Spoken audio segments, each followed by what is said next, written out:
Ou seja, resumindo, o movimento dos preços é igual à emoção e psicologia das massas. Então, o grande segredo das ações é a psicologia de massas, né? É você compreender como o ser humano pensa. Na verdade, você controlar também suas próprias emoções, né? Isso aqui é o gráfico da Petrobras. Desde julho ali de 2007, nós temos ali uma tendência de alta muito forte, ou seja, um aumento da força compradora. Os touros estão em predominância em relação aos ursos, né? Que é a força vendedora. Aí em 2008 nós temos a crise, aquela crise dos Estados Unidos por conta ali da bolha imobiliária, aquele caos total. Aí nós temos um aumento da força vendedora, ok? Os preços caem. No finalzinho de 2008 nós temos a recuperação, né? Início ali de 2009, que é o aumento da força compradora em relação à vendedora. Então os preços sobem. Então é sempre uma dinâmica entre essas duas forças que vai alterar o preço dos ativos.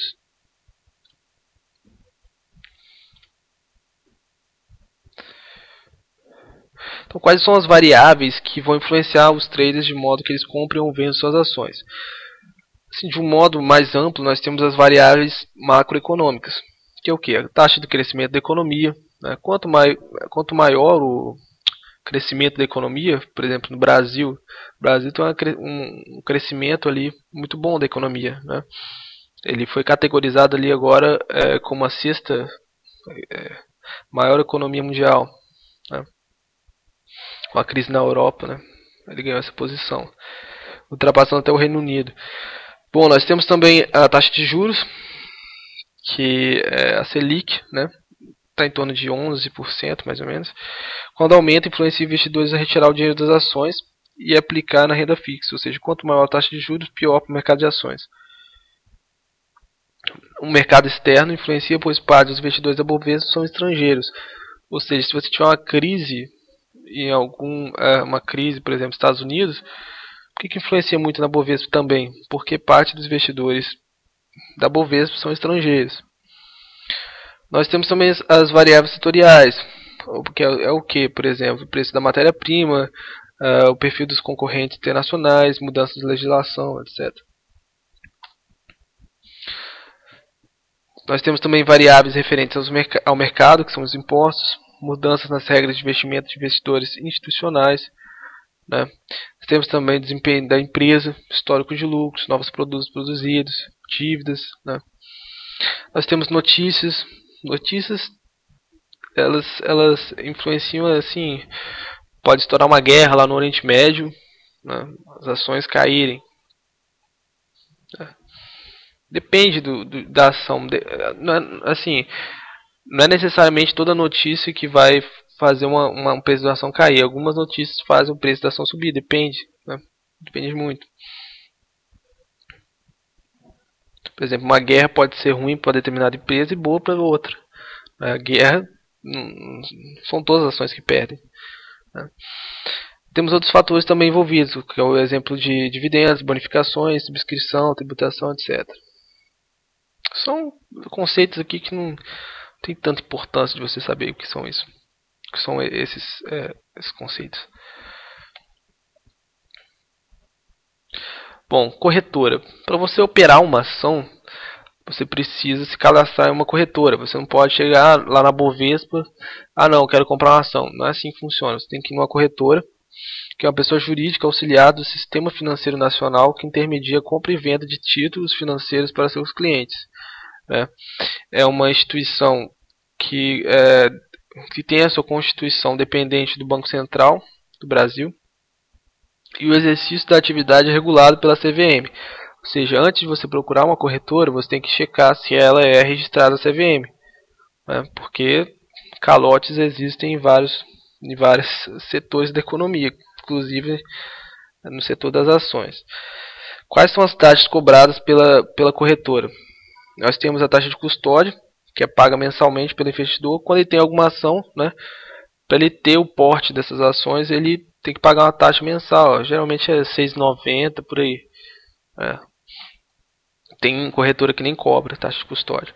Corretagem é paga por operação de compra e venda. Existem dois tipos de corretagem. Corretagem fixa, que é um valor fixo, que não muda, independente do número de ações que você vai comprar. E a taxa de corretagem tabela Bovespa, que é uma taxa de corretagem variável. Ela depende do número de ações. Fuja das corretoras que cobram corretagem tabela Bovespa. Por quê? Porque é uma corretagem muito alta. Para corretora, esquece aquele... você tem um desktop com 1 milhão de funções, ou a opinião de analista, sei lá das quantas. Isso daí é inútil. A única coisa que você precisa de uma corretora é comprar e vender a ação de uma maneira adequada. Ela tem que ter uma boa estabilidade, para que ela não caia no momento que você precisa vender uma ação. Caia assim o home broker, você não consiga operar nada. E um bom atendimento ao cliente, só isso, suficiente. Ok? E uma corretagem muito barata, menor do mercado.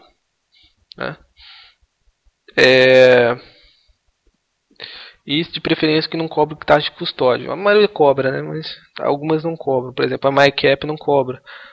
E a corretagem é R$5. Não estou ganhando, estou fazendo propaganda, você escolhe o que você quiser.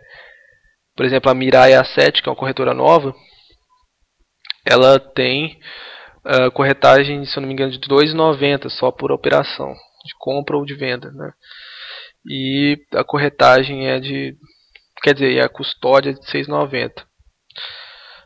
Emolumentos são taxas ali que você paga também junto com a corretagem no momento de você comprar a ação.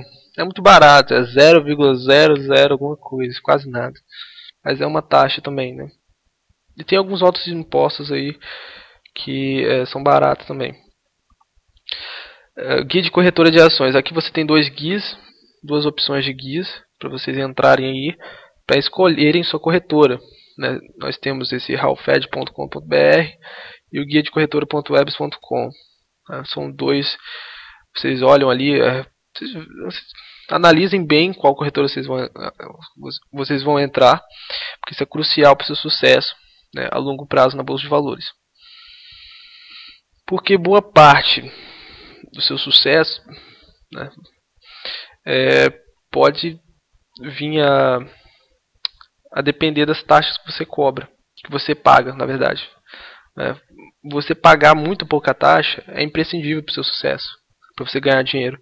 Porque tem corretora que é muito caro. Assim, você opera uma operação R$20. Imagine, se você é um pequeno investidor, já não tem muito dinheiro investido. Você pagar R$20 uma compra, pagar R$20 numa venda, e às vezes você até perde dinheiro na operação, porque você vai perder, alguma hora você vai perder. Né? Não é ganha sempre, ninguém tem bola de cristal. Então isso prejudica muito, entendeu? O preço dessa corretora. Bom, home broker é o que? Uma plataforma operacional pela qual o investidor compra ou vende ações. Então o investidor ele vai na corretora, se cadastra, cria sua conta lá e tal, aí ele entra na conta do site e depois acessa o home broker. E esse home broker é a plataforma pela qual ele opera e vende e compra suas ações, ou seja, ele mesmo que faz. Aqui um exemplo de um home broker.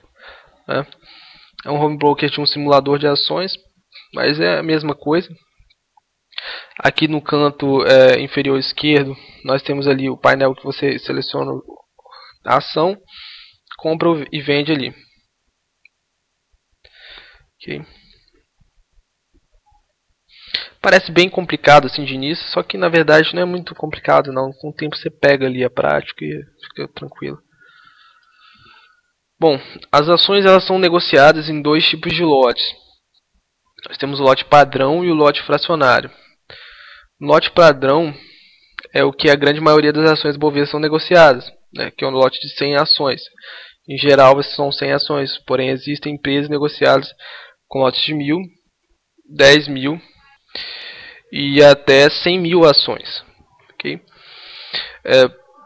Qual a finalidade do lote padrão? Eles facilitam a negociação de grandes volumes financeiros, porque proporcionam uma boa liquidez para a negociação. Okay? O exemplo de código no lote padrão é PET4, PET3. PET4 é PN e PET3 é ON. Geralmente as que tem 3 no final são ON, né, são ordinárias nominativas. As que tem 4, 5 são preferenciais nominativas. E as que tem 11 no final, na verdade, são cotas de fundo de investimento, geralmente.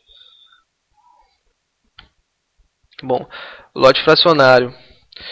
Qual a finalidade do lote fracionário? Ele facilita a participação de pequenos investidores.